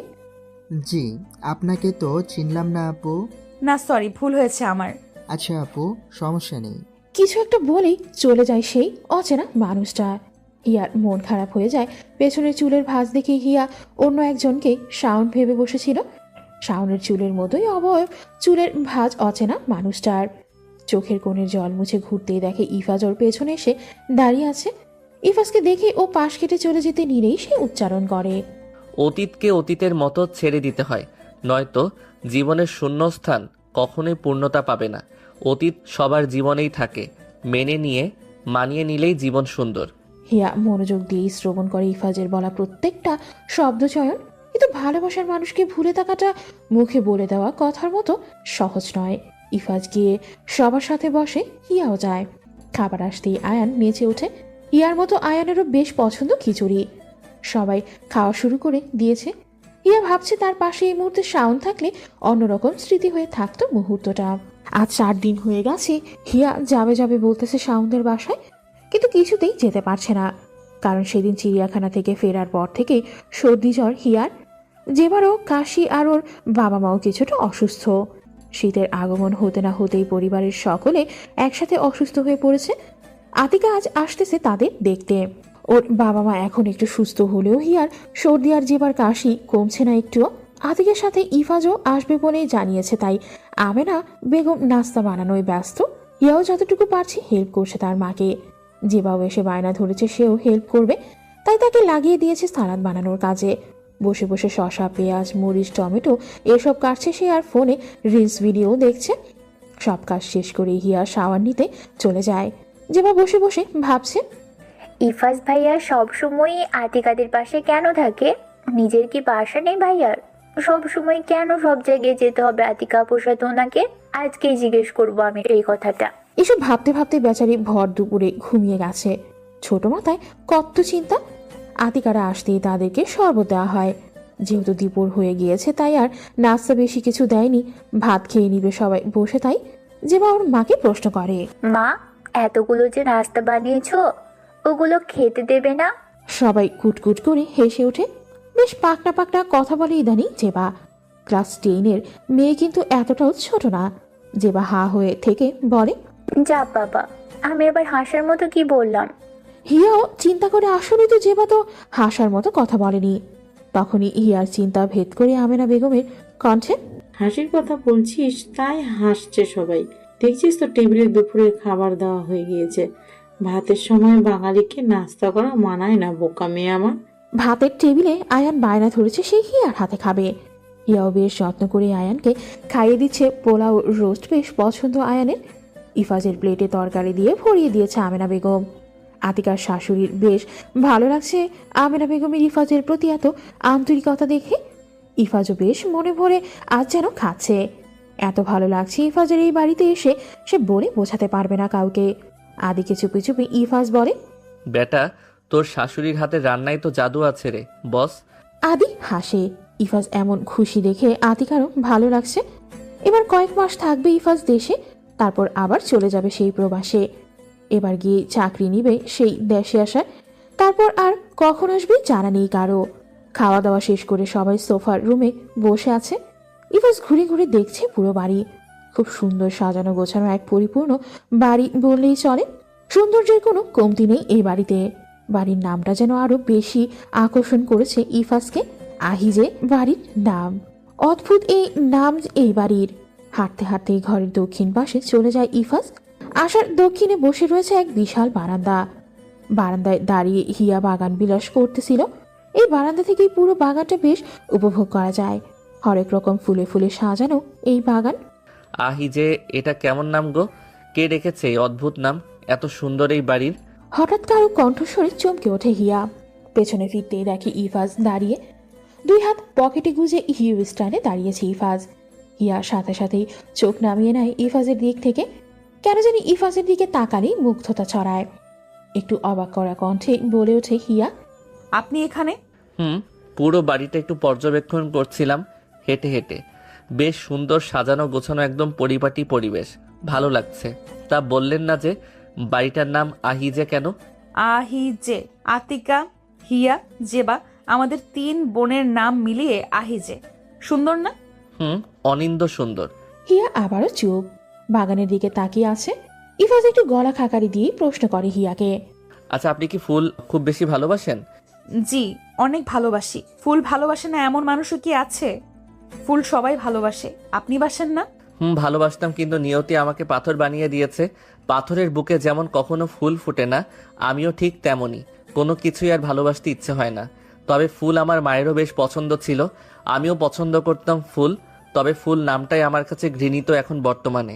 কথাগুলো বলেই মন খারাপ করে আকাশের দিকে তাকিয়ে থাকে ইফাজ।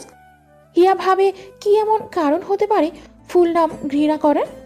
এমন হাস্যোজ্জ্বল একটা ছেলের জীবনেও যে বেদনাদায়ক এমন এক কঠিন অতীত লুকিয়ে থাকতে পারে জানা নেই হিয়ার। হিয়া আমতা করে বলে, কষ্ট পাবেন না আপনি। আমি জানি না আপনার জীবনে কিসের অভাব, তবে এইটুকু বলতে পারি আল্লাহর উপর ভরসা রাখলে সব ঠিক হয়ে যাবে একদিন। মন খারাপ সরিয়ে রেখে উচ্চস্বরে হেসে ওঠে ইফাজ, বলে, আরে না না, কিসের অভাব? আল্লাহর রহমতে সব আছে আমার। কিন্তু জানেন, শুধু একটা শূন্যস্থান এখনো খালি রেখে দিয়েছেন বিধাতা। অধিক আগ্রহী জিজ্ঞেস করে হিয়া। কি সেটা? টুকটুকে একটা লাল রঙা বউ, যে হবে আমার সকালের অ্যালার্ম ঘড়ি, দুপুরের টিফিন রেডি করে দেওয়ার মানুষ, রাতে একসাথে ডিনার করার সঙ্গে, আর একজন ভালো বন্ধু যার সাথে কাটিয়ে দেওয়া যায় অনন্তকাল। হিয়া আর কিছু না বলেই চলে যায় সেখান থেকে। ইফাজ বুঝল না হিয়া কেন চলে গিয়েছে, এতটাই বোকা ছেলেটা। হিয়া চলে যাওয়ার পর ইফাজ খেয়াল করে বারান্দার দেওয়ালে টাঙানো একটা রঙিন ঘুড়ি, আর সেখানে লেখা আছে, জীবনের সব সুখ মরীচিকা, তুমি বিহীন আমার। এইভাবে একা করে যখন যাবেই চলে, তবে কেন এতটা ভালোবেসেছিলে? একটু কম ভালোবাসলে কি ক্ষতি হয়ে যেত? মনে আছে কি, এই ঘুড়িটার কারণেই আমাদের পরিচয়, বন্ধুত্ব, প্রেম, বিয়ে। খুব যত্নে রাখবো এই ঘুড়ি, আমাদের প্রথম আলাপের স্মৃতি।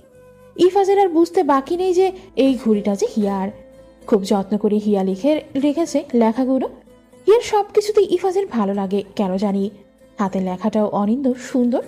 শাওনকে হিংসা হয় ইফাজের। পৃথিবীতে না থেকেও কত যত্ন, ভালোবাসা, আর সে বেঁচে থেকেও ওর কেউই নেই। আপনি এখানে কি করছেন? হঠাৎ কারো কণ্ঠস্বরে ভাবনার ছেদক হয় ইফাজের। চোখ বন্ধ করে লম্বা একটা শ্বাস ছেড়ে নিজেকে স্বাভাবিক করে ইফাজ বলে, কেন এখানে আসা কি নিষেধ, পিচ্চি বেআইন? ঠাট্টা করে বলে ইফাজ। যেবার রাগান্বিত মুখশ্রী নিয়ে তাকায় ইফাজের দিকে আর বলে, দেখতে পিচি লাগলেও আমি মোটেও পিচি না। এই বছর এসএসসি দিব। ইফাজ হাসে যেবার বাচ্চা বাচ্চা কথায় আর বলে, তোমাদের বাড়িটা খুব সুন্দর। প্রথমবার এসেছি তো, তাই একটু ঘুরে ঘুরে দেখতেছি। চলেন এবার নাস্তা করতে, সবাই অপেক্ষা করছেন। দুষ্টুমি করে জিজ্ঞেস করে ইফাজ। তুমি কিভাবে জানলে আমি এখানে আছি? আপু বলেছে। এটা বলে মুখ ভেঙচি দিয়ে সেখান থেকে গটগট পা ফেলে চলে যায় জেবা। ইফাজ বুঝতে পারে না জেবা তার সাথে কেন এমন অদ্ভুত আচরণ করে। সে কি আমাকে দেখতে পারে না? আবার চরিত্রকে এতটাই বাজে। নাস্তার টেবিলে বসে ইফাজ অবাক। কত রকমের নাস্তা যে বানিয়েছে আমেনা বেগম। ইফাজ শুধু হা হয়ে দেখছে। আমেনা বেগম নিজে ইফাজের হাতে খাবারের প্লেট তুলে দিয়ে বলে, খাও বাবা, প্রথমবার আসছো, অথচ আমি তাড়াহুড়ো করে তেমন কিছু আয়োজন করতে পারিনি। পরের বার আমি সব কিছু তৈরি করে রেখে তারপর তোমাকে দাওয়াত করব, কেমন? কি বলেন আন্টি, এত কিছুর পরেও আপনি বলছেন কিছুই করতে পারেননি? সত্যি অনেকটা অবাক হলাম আমি। ইফাজের কথায় আমেনা বেগম হাসছে। ইফাজ খাচ্ছে আর খাওয়ার ফাঁকে ফাঁকে কোনা চোখে দেখছে হিয়াকে। হয়তোবা হিয়াকে তার অনেক মনে ধরেছে, নিজের করে পেতে তার অনেক ইচ্ছে করছে। হিয়া আয়ানকে ফালুদা খাইয়ে দিচ্ছিল, আর আয়ান বায়না ধরেছে হালিম খাওয়ার জন্য। ঝাল একটু বেশি পছন্দ আয়ানের। ইফাজ মুগ্ধ নয়নে দেখছে হিয়াকে, কিন্তু হিয়া মোটেও খেয়াল করেনি সেটা। পুরোটা সময় ইফাজের দৃষ্টি ছিল হিয়ার দিকে। সন্ধ্যা হয়ে আসছে, আতিকারা চলে যাবে, কিন্তু আয়ান যেতে চাচ্ছে না। আয়ান হিয়ার সাথে থাকার জন্য বায়না ধরেছে। অবশেষে আয়ানকে রেখে সবাই চলে গিয়েছে। ইফাজ যাওয়ার সময় বারবার হিয়ার দিকে তাকাচ্ছিল, কিন্তু হিয়া তা একবারও লক্ষ্য করেনি। ইফাজের মন খারাপ হয়েছে, কারণ হিয়া ওর দিকে এক পলকের জন্য দৃষ্টি দেয়নি বলে। কষ্ট পেয়েছে বেচারা অল্প অল্প। বাসায় এসে আদি ফ্রেশ হয়ে ছাদের দিকে যায়। ছাদে গিয়ে দেখে ইফাজ সেখানে আগে থেকেই উপস্থিত। আদি ইফাজের পেছনে গিয়ে পিঠে একটা থাপ্পড় দিয়ে বলে, কি রে সিঙ্গেল মামা, কি করছিস এখানে? তারা গুনছি, তুইও আয় আমার সাথে। আমি কেন শুধু শুধু সিঙ্গেলদের কাজ করতে যাব? বউ আছে আমার, রোমান্স করব জ্যোৎস্না রাতে। তো যা রোমান্স কর, আমায় কেন বিরক্ত করিস? আচ্ছা বাদ দে, তুই তারা গুনছিস না আমি জানি। এইবার বল কি ভাবতেছিস আকাশের দিকে এভাবে দৃষ্টি নিক্ষেপ করে? ভাবতেছি এবার আমারও হয়তো দরকার। কি দরকার? জ্যোৎস্না রাতে রোমান্স করার সঙ্গী। ইফাজের কথা শুনে অট্ট হাসিতে মেতে ওঠে আদি। তখনই তাদের দিকে এগিয়ে আসতে আসতে আতিকা বলে, এভাবে হাসার কি আছে? ঠিকই তো বলেছি ইফাজ ভাই। আমি ভাবতেছি এবার বিদেশ যাওয়ার আগে ইফাজ ভাইকে বিয়ে করে বউ সহ পাঠাবো। জবে জয়েন্ট করলে কবে না কবে আবার আসে দেশে, তার কোনো ঠিক ঠিকানা নাই। আমি আম্মুর সাথে কথা বলবো। তোমার কি কোনো পছন্দ আছে ইফাজ ভাই? ইফাজকে কথাটা জিজ্ঞেস করতে সে লজ্জায় মাথা নিচু করে। আজ প্রথম ইফাজকে এভাবে লজ্জা পেতে দেখেছে আতিকা। আতিকার আর বুঝতে বাকি নেই যে ইফাজ কাউকে পছন্দ করে। আদি ইফাজের উদ্দেশ্যে বলে, আরে বেটা, মেয়ে মানুষের মতো এত ঢং না করে বল কাকে পছন্দ করিস, মেয়ে কি করে, বাড়ি কই? আতিকা রাগী চোখে তাকায় আদির দিকে। আদি আমতা আমতা করে বলে, আরে তুমি আবার রেগে যাচ্ছ কেন? আমি তো সব মেয়েদের কথা বলি নাই। আমার বউ তো নেকামি কাকে বলে সেটাও জানে না। এটা বলতেই আতিকা আদিকে হালকা হাতে একটা থাপ্পড় দেয় পিঠে। আদি দুষ্টমি করে বলে, আউ, হাড় ভেঙে গিয়েছে রে আমার, তাড়াতাড়ি হাসপাতালে নিয়ে যা রে ইফাজ আমায়। আতিকা আর ইফাজ দুজনেই দুজনের দিকে তাকিয়ে কুটকুট করে হাসতে থাকে আদির ড্রামা দেখে। এসবের মাঝেই সেদিন আর জানতে পারেনি আতিকা যে ইফারের বুক পাঁজরের সেই ভাগ্যবতী রমণী কথা। সকালে হিয়ার ঘুম ভাঙতেই তার ওষ্ঠদয় হেসে ওঠে নিজ দায়িত্বে। আজকের সকালটা বিশেষ একটা সকাল হিয়ার জন্যে। হিয়ার আজকের চেহারায় নেই কোনো শোক বা বেদনার চিহ্ন, কারণ হায়ান হিয়াকে আষ্টে পৃষ্ঠে জড়িয়ে ঘুমাচ্ছে আর আয়ানের ঘুমন্ত মুখমণ্ডলটা হিয়াকে বেশ আনন্দিত করেছে। আয়ান সাথে থাকলে হিয়া যেন জীবনের সব যন্ত্রণা ভুলে থাকে। তাই সবাই আরো বেশি করে আয়ানকে হিয়ার সাথে মিশতে সাহায্য করে। হিয়া মনে মনে ভাবে, ইস, এমন সকাল যদি আমার প্রতিদিন হতো তাহলে মন্দ হতো না। অনেক ভালোবাসি বাবাই তোমাকে। প্রায় 20 মিনিট হতে চলল হিয়া শুয়ে আছে। জেগে আছে ও, কারণ হিয়া চায় না তার কারণে আয়ানের এত সুন্দর ঘুমটা ভেঙে যায়। যেবা বিষয়টা দেখে ওর বাবা মাকে ডেকে আনে, আবার আতিকাকেও ভিডিও কল দিয়ে দেখায়। সবাই আড়াল থেকে দেখছে হিয়ার মুখের আসল হাসি, কারণ এতদিন হিয়াকে জোর করে সবাই এটা সেটা বলে হাসাতো, আর আজ সে নিজ থেকে মন থেকে হাসছে। হিয়া খেয়াল করেনি কাউকে, কারণ সে আয়নের দিকে তাকিয়ে ওর চুলে বিড়ি কেটে দিচ্ছে, যাতে ওর ঘুমটা আরেকটু আরামদায়ক হয়। বোনের ছেলে মেয়েদের প্রতি বুঝি খালামণিদের ভালোবাসা এমনই হয়। পরন্ত বিকেলে হিয়া একা দাঁড়িয়ে সেই চিরচেনা বারান্দায়। বাগানের ফুলগুলো যেন বিকেল হলেই হিয়াকে ডাকে মধুর সুরে। হিয়াও না এসে তাদের কাছে থাকতে পারে না। বিকেলের এই সময়টা হিয়ার সবচেয়ে ভালো কাটে। আচ্ছা, আমি যদি তোদের মতো ফুল হতাম তাহলে আমাকে কি ফুলের মতো সৃষ্টি করতো সৃষ্টিকর্তা? আমিও কি ফুল হলে এভাবে ভালোবাসতি তো আমায় তোরা? আচ্ছা বলতো, তোদের জীবনটা কেমন? ভালোবাসার মানুষের সাথে ঘর বেঁধে সুখে দুঃখে সারা জীবন কাটাতে পারিস তো একসাথে, নাকি আমার মতো তোদের মধ্যে কারো কারো কপালটা খারাপ হয়? জানিস, আমার শাওন আমাকে ভীষণ রকম ভালোবাসতো, কিন্তু বিধাতা আমাকে জানি না কেন অল্প সময়ে সেই ভালোবাসা থেকে বঞ্চিত করেছে। মেনে নিয়েছি বিধাতার সিদ্ধান্ত এখন, কিন্তু তবুও মনে হয় এই জীবনটা শাওন ছাড়া পরিপূর্ণ কখনোই না। শাওন আমার সর্বপ্রথম এবং সর্বশেষ ভালোবাসা। তোরা সাক্ষী থাকবি কিন্তু। আপনার কথাই ভুল আছে ম্যাডাম। সর্বপ্রথম বলেছেন এটা ঠিক, কিন্তু সর্বশেষ এটা ভুল, কারণ আপনার পুরোটা জীবন এখনো পড়ে আছে, আর চলতে চলতে হয়তো কেউ না কাউকে আপনার আবার ভালো লেগে যেতে পারে। একা একা কিন্তু এক জীবন পার করা এতটাও সহজ নয়। পৃথিবীতে একপাক্ষিক কোনো জিনিস হয় না। ইফাজের কণ্ঠে হঠাৎ ভরকে ওঠে হিয়া। বারান্দায় হিয়া একা ছিল, আর কেউ ছিল না, তাই হঠাৎ এক পুরুষালী কণ্ঠে একটা মেয়ের ভয় পাওয়া স্বাভাবিক। তবে ইফাজকে দেখে ভয়টা কমেছে, কারণ ইফাজ এখন হিয়ার পরিচিত মুখ। আপনি আজকে আবার এসেছেন? কেন, আমার কি আপনাদের বাসায় আসতে মানা নাকি? আরে না, কিছু মনে করবেন না, আমি আসলে জানতাম না আজ আপনি আসবেন।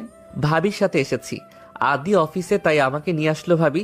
হিয়া আর কিছু না বলেই ড্রয়িং রুমের দিকে পা বাড়ায়। আতিকা হিয়াকে দেখে বলে, কি কেমন আছিস?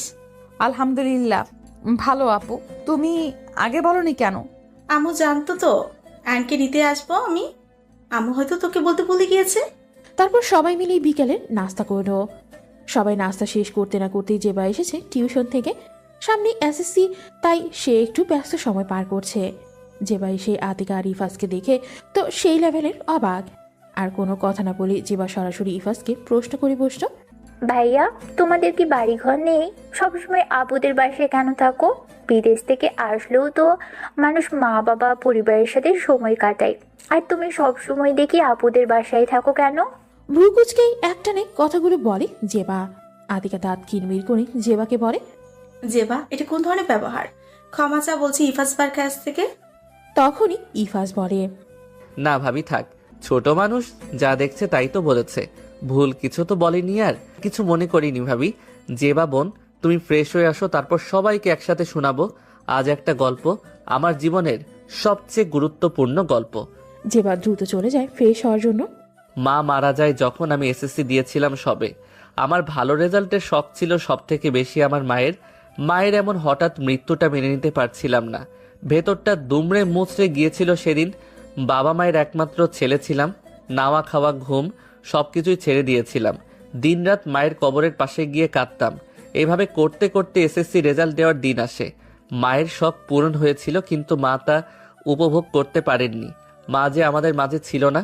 খুব ভালো রেজাল্ট করেছিলাম, তাই আব্বু আত্মীয় স্বজন সবাইকে মিষ্টি খাওয়ায়, কিন্তু আমার মুখে কেউ পারেনি সেদিন এক চিমটি পরিমাণও মিষ্টির ছোঁয়া লাগাতে। তারপর বাবা আমাকে একটা ভালো কলেজে ভর্তি করিয়ে দেয়, তাও আমি ভালোভাবে ক্লাস করতাম না, প্লাস পড়াশোনাও করতাম না ঠিক মতো। ভব ঘুরে বেড়াতাম, এখানে সেখানে গিয়ে পড়ে থাকতাম। তখন বাবা সিদ্ধান্ত নেন তিনি বিয়ে করবেন আমার সঠিক গাইডলাইনের জন্য, আর এই সিদ্ধান্ত হয়ে দাঁড়ায় আমার জীবনের সবচেয়ে বড় অভিশাপ।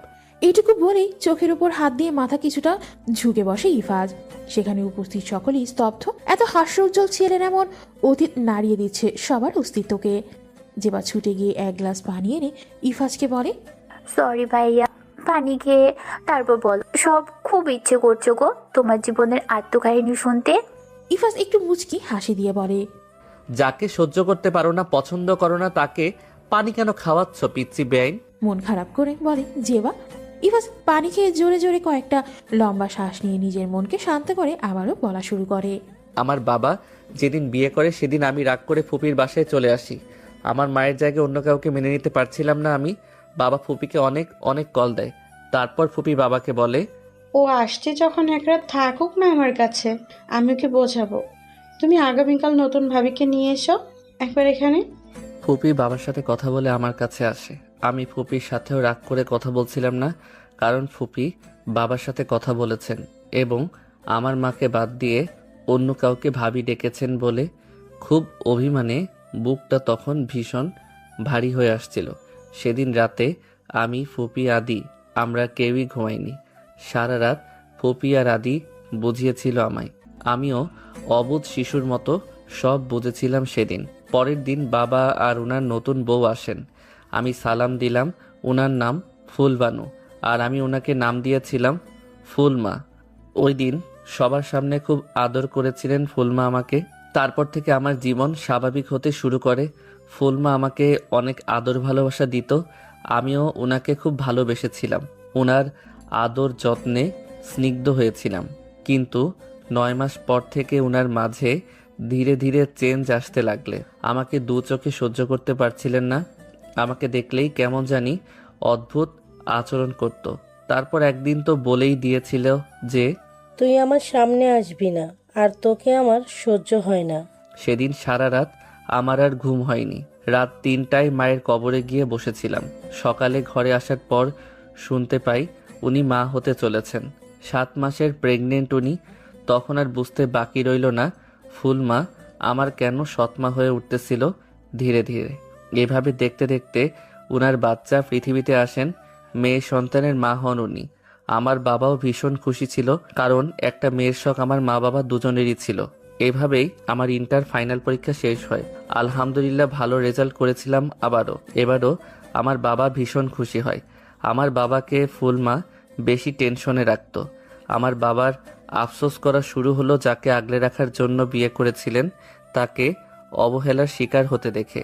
ধীরে ধীরে অসুস্থ হয়ে উঠতে লাগলেন বাবা। হঠাৎ বাবা একদিন আমাকে জানান আমেরিকা যেতে হবে আমার। বাবা সব ঠিকঠাক করে আমাকে পাঠিয়ে দেন ভিন দেশে পড়াশোনার জন্য। তার 1 বছর পর আমার বাবাও চলে যান আমার মায়ের কাছে, পৃথিবীর সকল মায়া ত্যাগ করে।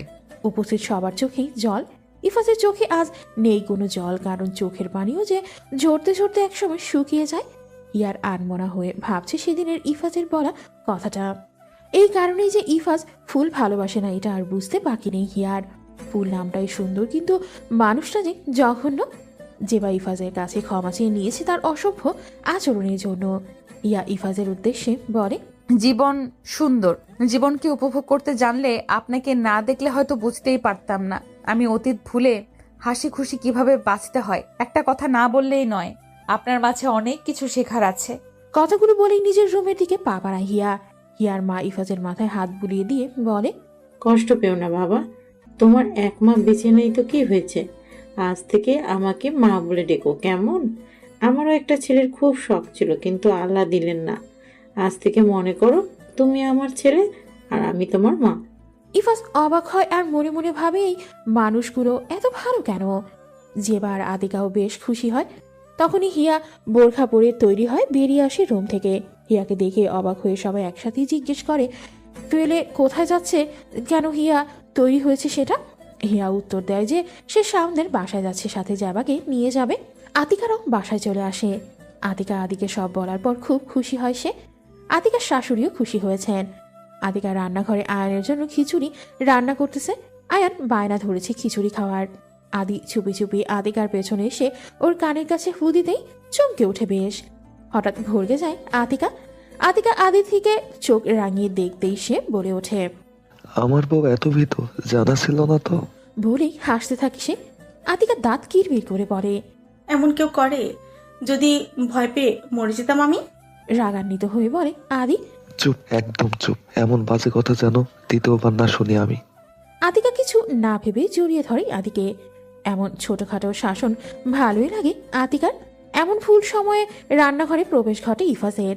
দাঁতে কামড় দিয়ে চোখের উপর হাত রেখেই দুষ্টু স্বরে ইফাজ বলে, আমি কিন্তু কিছু দেখিনি। ইফাজের কণ্ঠস্বর শুনে এমনি আতিকা আদি দুজনকে ছেড়ে এক হাত দূরে সরে আসে। আতিকা বেশ লজ্জা পেলেও আদি একটুও লজ্জা পায়নি, বরং ইফাজের কলার চেপে ধরে বলে, শালা, আর সময় পেলে না এন্টি নেওয়ার, বিয়ে কর একবার। তোর বাসর ঘরে যদি খাটের নিচে আমি না লুকাইছি। এভাবে এসব কথা বলে বলে দুষ্টুমি করছে ওরা দুই কাজিন। আতিকা দ্রুত পা ফেলে চলে যায় সেখান থেকে। আতিকার লজ্জা মাখা মুখ আদি খেয়াল করেছে, তাই সে ইফাজকে বলে, বিয়ে করলে এমন লজ্জাবতী বউ বিয়ে করবি, বুঝলি? বিয়ে তো করতে চাই, বাট মনের মতো যে কাউকে পাচ্ছি না। আর শোনো, আমাকে আজ রাতেই চলে যেতে হবে, সকাল 6টার ফ্লাইট। রাত 10টার মধ্যে বের হয়ে যেতে হবে, সেটাই বলতে এসেছিলাম ভাবিকে। আর এখন বাসায় যেতে হবে, কিছু জিনিস আনতে হবে। তুই ভাবিকে বলে দিস আমি ফুপিকে বলেছি। এভাবে বলা নেই কওয়া নেই, হঠাৎ চলে যাচ্ছিস কেন? কাজ আছে ভাই, পরে বলবো সব। এটা বলে ইফাজ নিজের বাড়ির দিকে রওনা দেয়। একটু পর মাগরিবের আজান হবে। হিয়া শাওনদের বাসার গেটে দাঁড়িয়ে আছে, পা দুটো থমকে আছে। যেবার হাত শক্ত করে ধরিয়ে এক পা দুই পা করে এগোচ্ছে সদর দরজার দিকে। দরজা খুলে ইফাজকে দেখে নাক মুখ কোচকান ফুলবানু। ইফাজ ওনার এমন চেহারায় অভ্যস্ত, তাই সে নতুন করে মনে আর কোনো কষ্ট নিল না। ফুলবানুকে কিছু বলার সুযোগ না দিয়ে ইফাজ বলে ওঠে, ভয় পাবেন না, আমি থাকতে আসিনি, কিছু কাগজপত্র লাগবে সেটা নিতে এসেছি। আজ রাতেই আমেরিকা যাচ্ছি ইমার্জেন্সি কাজে। জানি না আর কখনো ফিরবো কিনা, দোয়া করবেন। ইফাজ প্রায় 1 ঘন্টার মতো ছিল বাড়িতে, অথচ ফুলবানু তাকে 1 গ্লাস পানি পর্যন্ত খেতে দিলেন না। এটা মনে কোনো কষ্ট নাই, সে জানে এরকমই হবে তার সাথে। ইফাজ চলে যাওয়ার সময় ফুলবানুর রুমে গিয়ে নক করে। ফুলবানু একটু চাপা স্বরে বলে ওঠে, কি কাজ এখানে? কোনো কাজ নেই, চলে যাচ্ছি সেটা বলতেই আসা। যাই হোক, একটা কথা না বলে পারছি না, পাপ বাপকেও ছাড়ে না। আপনার এই বাড়িতে আসা আমার উসিলায়, অথচ আমি হয়ে উঠলাম আপনার 2 চোখের বিষ, কোনো কারণ ছাড়াই। নিয়তির খেলা কাকে বলে বুঝেন? বিধাতা সাক্ষী, আপনাকে কি পরিমাণ সম্মান আমি করি, নয়তো এতদিনে এই বাড়িতে থাকা আপনার হতো না। হয়তো আমার দোহায় থাকছেন। এই বাড়ি ঘর, বাবার যত সম্পত্তি আছে সবকিছু 80% আমার নামে করা, এটা আমি জানি। আর বাকি 20%ও আমার অধিকার আছে, সেটাও আমি জানি। আমি চাইলেই সেকেন্ডে আপনাকে তছনছ করে দিতে পারি, কিন্তু ছোট বোনটার কথা চিন্তা করে আপনাকে দয়া করেছি। আমি খারাপ, জঘন্য খারাপ, আর খারাপ হওয়ার পেছনের একমাত্র কারণ ফুলবানু নামের এক ভয়ঙ্কর মহিলা। এসব বলেই ফুলবানুকে আর কিছু বলার সুযোগ না দিয়ে ইফাজ বেরিয়ে যায় বাসা থেকে। বেরোনোর আগেই ছোট বোনকে অনেকগুলো চকলেট আর 21,000 টাকা দিয়ে যায় শপিং করার জন্য। নির্জন রাস্তায় একাকি হাঁটতে হাঁটতেই কেমন জানি ক্লান্ত লাগছে ইফাজের। ভাবছে জীবনটা এমন রঙহীন না হয়ে অন্যরকম মতো হতে পারত। শাওনদের ড্রয়িং রুমে বসা হিয়ার হঠাৎ প্রচুর মাথা ব্যথা শুরু হয়। শাওনের রুমে গিয়ে দরজা বন্ধ করে একা সময় কাটিয়েছে প্রায় অনেকক্ষণ। কান্নাও করেছে বহু, তাই হয়তো এমন অস্বাভাবিক মাথা ব্যথা শুরু হয়েছে। শাওনের মা অস্থির হয়ে পড়েছে হিয়ার কষ্ট দেখে। শাওনের বোন দ্রুত ওষুধ খাইয়ে দেয় হিয়াকে। প্রায় অনেকক্ষণ রেস্ট নিল। তার 30 মিনিট পর হিয়া একটু সুস্থতা বোধ করলে ওর বাবা নিতে চলে আসে। শাওনের মা বোনকে বিদায় দিয়ে হিয়ারা চলে আসে বাসায়। প্রয়োজনীয় কিছু জিনিস আর শাওনের কিছু স্মৃতি নিয়ে আসে ওর রুম থেকে হিয়ার ভাবনা এই স্মৃতিটুকু দিয়েই সে বাকি জীবন কাটিয়ে দেবে। এভাবেই কয়েকদিন কেটে যায়। জেবা আতিকার সাথে ভিডিও কলে কথা বলছিল। কথায় কথায় আতিকা ইফাজের চলে যাওয়ার কথা বললেই জেবার একটু মন খারাপ হয়। হিয়া পাশ থেকে শুনে জেবার চলে যাওয়ার কথা তেমন কোনো ফিল হয় না হিয়ার। হিয়া নিজের ফোন হাতে নিয়ে ফেসবুকে ঢুকতে একটা অচেনা আইডি থেকে রিকোয়েস্ট আসছে এবং দেখে সেই আইডি থেকেই মেসেজও আসে। মিস হিয়া, কেমন কাটছে দিনকাল? হিয়া আইডিটা চেক করে দেখে ইফাজের ছবি সব, আর বুঝতে বাকি নেই যে এমন অদ্ভুত নামে আইডিটা কার। নাম যেমন অদ্ভুত, প্রোফাইল পিকচারও তেমন অদ্ভুত। হিয়ার কেন জানি খুব হাসি পায়। হঠাৎ হিয়াকে হাসতে দেখে জেবা আতিকাকে দেখায় ভিডিও করে। হিয়া প্রায় অনেকক্ষণ হাসত। তারপর হিয়া হাসতে হাসতেই আতিকাকে বলে ইফাজের আইডির নাম আর প্রোফাইল পিকও দেখায়। জেবা ঠোস করে বলে ওঠে, ভাঙাচোরা, এটা কেমন আজব নাম। ইফাজ ভাইয়া আসলে একটা অদ্ভুত প্রাণী। হঠাৎ হাসতে হাসতেই হিয়ার মন খারাপ হয়ে যায়। আতিকা জিজ্ঞেস করতেই হিয়া বলে, আমরা হাসতেছি এই নামটা নিয়ে, অথচ এই নাম দেওয়ার পেছনের গল্প আমাদের কারো অজানা নয়। নামটা খুব কষ্ট থেকে দেওয়া হয়েছে রে আপু। জেবা বলে ওঠে, নামটা না হয় কষ্ট থেকে দিয়েছে, কিন্তু এই পিকচার, প্রোফাইলে কেউ এমন অদ্ভুত পিকচার দেয়, দেখেই কেমন ভয় লাগছে। এভাবেই কয়েক মাস কেটে যায়। হিয়া আর ইফাজের এখন একটা ভালো বন্ধুত্ব সৃষ্টি হয়েছে। ইফাজ তো আগে থেকে পছন্দ করত, কিন্তু এখন পাগলের মতো ভালোবেসে ফেলেছে হিয়াকে। শুধু বন্ধুত্ব নষ্ট হওয়ার ভয়ে বলতে পারছে না আতিকাকে। একবার বলেছিল আতিকা খুশি হলেও হিয়া রাজি হবে না বলে ইফাজকে বুঝ দেয়। প্রতিদিন ইফাজ মেসেজ করে হিয়াকে, আর হিয়া ভালোভাবেই রিপ্লাই করে। রাগ বা বিরক্তি কখনোই দেখায় না। তাই ইফাজের ভাবনায় হিয়া হয়তো মনে মনে তাকে পছন্দ করে। আজ শাওনের মৃত্যুর 1 বছর পূর্ণ হলো। হিয়া আজ সারাদিন একা কাটিয়েছে। ইফাজের মেসেজের রিপ্লাইও সে আজ করেনি। তাই ইফাজ জেবাকে কল করে খোঁজ খবর নিয়েছে। ইফাজের মন খারাপ হয়েছে হিয়ার কষ্টের কথা চিন্তা করে। হিয়া জানালার পাশে বসেই জীবনের হিসাব মিলিয়ে দেখে তার জীবন এখনো সেই একই জায়গায় থেমে আছে। থমকে রয়েছে 4-5টা। 1 বছরের জীবনের কোনো পরিবর্তন আসেনি কোনো সুখের ছোঁয়া। আজ রাতেই শাওনের বাসায় মিলাদ মাহফিল ছিল। তাই হিয়া তার বাবা মা, বোন, দুলাভাই সবাইকে নিয়ে সেখানে উপস্থিত ছিল। সব অনুষ্ঠান শেষ হয়ে যাওয়ার পর হিয়ারা চলে যাওয়ার প্রস্তুতি নিলেই শাওনের মা তাদেরকে ডেকে বসান ড্রয়িং রুমে। হিয়ার বাবা শান্ত কণ্ঠে বলেন, কিছু বলবেন আপা? জি ভাই, আমার কিছু কথা ছিল আপনার সাথে। জি আপা, বলেন। আসলে আমি যা বলবো তা হয়তো হিয়া আমার খারাপ লাগবে, মেনে নিতে পারবে না, বা আমার সাথে রাগ করবে, কিন্তু আমারও যে একটা দায়িত্ব আছে। আমার ছেলে শাওন মারা গিয়েছে, 1 বছর হয়ে গিয়েছে। দেখতে দেখতে হিয়ার জীবনের এই 1 বছরে কোনো উন্নতি আমি দেখলাম না। এক কথায় থেমে আছে হিয়ার জীবন। আবার এটা বললেও ভুল হবে না, হিয়া মা নিজেই নিজের জীবনকে থামিয়ে রেখেছে শাওনের জন্য। কিন্তু বাস্তবতা যে মেনে নিতে হবে আমাদের। এভাবে একটা ফুল ঝরে যাচ্ছে আমাদের চোখের সামনে, আমরা কিভাবে তা হতে দিতে পারি বলেন? হিয়ার শাশুড়ির কথা সকলে মত দিলেন, কিন্তু হিয়ার বেশ কষ্ট হচ্ছে সবার এমন আলোচনায়। শাওন ছাড়া সে অন্য কারো কথা চিন্তা করলেও বুকটা কেঁপে ওঠে হিয়ার। হিয়ার শাশুড়ি আবারও বললেন, তো ভাই সাহেব, শুভ কাজে দেরি কেন? তাহলে আগামীকাল থেকে একটা ভালো পাত্রের খোঁজ নেন। মেয়েটার একটা সুন্দর ভবিষ্যৎ করে দিতে হবে যে। সবাই মিলে আলোচনা করছে কেমন পাত্র দেখবে, কেমন পরিবার দেখবে, আরো অনেক কিছু নিয়ে। হিয়া এসব সহ্য করতে না পেরে শাওনের রুমে চলে যায়। হিয়া চলে যেতেই আতিকা এই সময় এমন কথা তুলবে, ওর মনের ভিতর কেমন জানি লাগছে। তারপরও আতিকা আমতা করে ইফাজের কথা বলে সবাইকে। শাওনের মা ইফাজকে চিনে না, তাই ওনাকে আতিকা ইফাজের সকল ভালো মন্দ যা কিছু আছে সবকিছুর পরিচয় খুলে বলে। সব শুনেই শাওনের মা তেমন একটা রাজি হয় না, কারণ হিয়ার বাবা মা কোনো আপত্তি করেন না। আতিকা যখন বলে হিয়াকে সহ আমেরিকা নিয়ে যাওয়া হবে, তখন শাওনের মাও আর কোনো আপত্তি করেনি, কারণ বাংলাদেশে থাকলে ওর কথা মনে পড়বে এবং শাওনদের বাসায় যেতে চাইবে। এজন্যই সিদ্ধান্ত নেওয়া হয়েছে। 1 মাস 15 দিন পর আজ হিয়া ইফাজের বিয়ে সম্পন্ন হলে সেদিন রাতে হিয়াকে নিয়ে আমেরিকা পাড়ি জমায় ইফাজ। হিয়ার পাসপোর্ট আগে থেকেই করা ছিল বলে তেমন কোনো জটিলতা হয়নি। হিয়াকে বিয়েতে রাজি করাতেই অনেক কষ্ট ছিল সবার।